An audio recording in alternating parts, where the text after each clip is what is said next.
నేటి సమాజానికి మహాత్మా గాంధీ బోధనలు అనుసరణీయమని గుడ మాజీ చైర్మన్ తెలుగుదేశం పార్టీ రాష్ట్ర ప్రధాన కార్యదర్శి గన్ని కృష్ణ అన్నారు.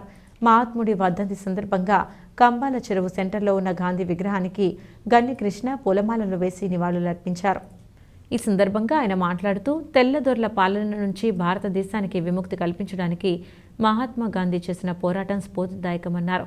అహింస సిద్ధాంతంతో ఆయన చేసిన పోరాటం ఆదర్శనీయమని, దేశానికి స్వాతంత్రాన్ని సముపార్జించడంలో ఆయన చేసిన కృషి మరవలేనిదన్నారు. ప్రస్తుత కాలంలో జరుగుతున్న రాజకీయాలను, పరిస్థితులను చూస్తే గాంధీజీ విసిగిపోయేవారిని అన్నారు. ఎక్కడ చూసినా ఆశ్రిత పక్షపాతం, అవినీతి, ప్రజాస్వామ్యం రాజ్యమేలుతుందని అన్నారు. ప్రపంచ దేశాల్లో కొన్ని దేశాలు మహాత్మా గాంధీని ఒక దేవుడిలా భావిస్తూ గౌరవిస్తారని, అలాంటి మహాత్ముని మార్గంలో నేటి పాలకులు నడవాల్సిన అవసరం ఉందన్నారు.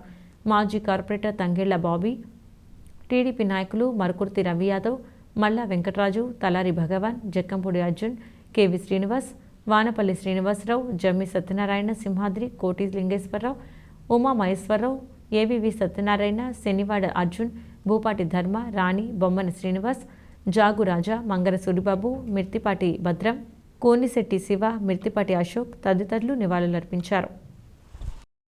అహింసే ఆయుధంగా ద్రవ్యాస్తమించిన బ్రిటిష్ సామ్రాజ్యాన్ని భారతదేశం ఎల్లల నుంచి తరిమికొట్టిన స్వాతంత్ర సమర యోధులు సత్యమేవ జయతే అని ప్రపంచానికి సత్యాన్ని అహింసని బోధించిన గొప్ప వ్యక్తి. అసలు చాలామంది మాట్లాడి చాలా పెద్ద మహానుభావులు కూడా చాలామంది మాట్లాడి ఇటువంటి వ్యక్తి ఈ భూమి మీద ఉన్నాడా అని భవిష్యత్తు ఆశ్చర్యపోయేటటువంటి వ్యక్తి మహాత్మా గాంధీజీ. ఆయన మస్తరలు దాటికి ఆయన తుపాకీ గుళ్ళకి బలైపోయి చనిపోవడం అనేది స్వాతంత్రం వచ్చిన తర్వాత కూడా, ఎందుకంటే నిజంగా ఇప్పుడు ప్రస్తుత పరిస్థితులు, ప్రస్తుతం దేశంలోని పరిస్థితులు చూస్తుంటే మళ్ళీ చచ్చిపోయేవాడు గాంధీ గారు, అప్పుడు చచ్చిపోవడం మంచిది ఒక విధంగా చూసుకుంటే. ఎందుకంటే ఆయన స్థాపించిన అప్పుడు తెచ్చిన స్వాతంత్రం కానీ, ఆయన కళ్ళగన్న స్వాతంత్రం కానీ అటువంటిది ఏమి ఇప్పుడు ఎక్కడా కూడా కనపట్లేదు. పూర్తిగా ఆశ్రిత పక్షపాతం, డైరెక్ట్ అవినీతి, డైరెక్ట్ ఎక్కడికక్కడ దారుణంగా అప్రజాస్వామ్యంగా రాజ్యానికి రాష్ట్రాలు కానీ దేశం కానీ అవుతున్న సందర్భంలో మహాత్మా గాంధీ గారు ఎన్నోసార్లు ఎంతో బాధపడుతాడు. ఈరోజు ప్రపంచ దేశాలు అన్నింటిలో కూడా నేను ఎక్కడో అమెరికాలో చూశాను, అదేవిధంగా పోలాండ్లో చూశాను, రష్యాలో చూశాను.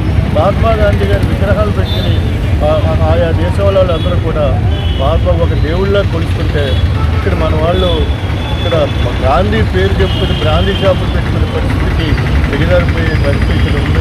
ఈ పరిస్థితి కూడా మారాలి. మళ్ళీ మహాత్మా గాంధీ గారి బోధనలే ఈ దేశానికి శరణ్యం, భవిష్యత్ తరాల శరణ్యం చెప్పి